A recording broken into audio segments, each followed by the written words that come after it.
Hi friends, இன்றைக்கி நம்ம என்ன பார்க்க போகிறோன்னா காண துவையல் தாங்க. இதை கொள்ளுன்னு சொல்லுவாங்க. இளைச்சவனுக்கு எள்ளு, கொளுத்தவனுக்கு கொள்ளு அப்படிம்பாங்க. இது என்ன மீனிங் அப்படின்னா, நல்ல உடல் பருமனாக இருக்கவங்க கொழுப்பை குறைக்கிறதுக்கு இந்த கொள்ளை எடுத்துக்கலாம். இது கருப்பு கொள்ளு நான் எடுத்திருக்கேங்க. சவுத் தமிழ்நாட்டில் வந்து இதை காணம்னு சொல்லுவாங்க. இதை நல்லா வறுத்துக்கணும்.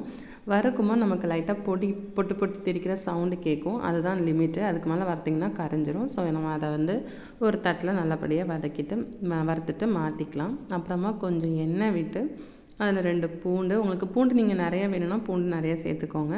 காரத்துக்கு ஏற்ற மாதிரி காஞ்ச மிளகா போட்டுட்டு கொஞ்சம் கருவேப்பிலையும் போட்டு நல்லா வதக்கி இதையும் ஒரு தட்டில் மாற்றிக்கலாம். அதுக்கு பிறகு அதே சட்டியில் வந்து கொஞ்சம் தேங்காய் நமக்கு தேவைக்கு ஏற்ற மாதிரி வச்சுக்கோங்களேன். தேங்காய் அதையும் நல்லா வதக்கிக்கோங்க. ரொம்ப வறுக்கணுங்கிறது கிடையாது, கொஞ்சம் மீடியமாக வதக்கிக்கிட்டு அதில் ஒரு சின்ன துண்டு புளியை போட்டு வதக்கிக்கோங்க. இப்போ இது எல்லாத்தையுமே நம்ம வதக்கின பிறகு ஆற வச்சுக்கலாங்க. ஆற வச்ச பிறகு ஃபஸ்ட்டு வந்து காணத்தை மட்டும் காணமும் காஞ்ச மிளகாய் நம்ம வறுத்தோம் இல்லையா, அதையும் பூண்டையும் மட்டும் பொடிச்சு எடுத்துக்கலாம். ஏன் அப்படின்னா தேங்காய் கூட சேர்த்து அரைக்கும்போது காணம் சில டைமில் ரொம்ப அரைப்படாமல் நறுன்னு இருக்கிற மாதிரி இருக்கும். ஸோ பொடிச்சிட்டு நீங்கள் அரைச்சிங்க அப்படின்னா கொஞ்சம் ஈஸியாக இருக்கும். இப்போ நான் பொடிச்சிட்டு அதுக்கப்புறம் தேங்காய் போட்டு அரைச்சிட்டேன். இப்படி தாங்க வரும். இதில் ரசத்துக்கு கூட குழம்பு கூடலாம் வச்சு சாப்பிட அவ்வளோ நல்லா இருக்குங்க. நீங்களும் ட்ரை பண்ணி பாருங்கள்.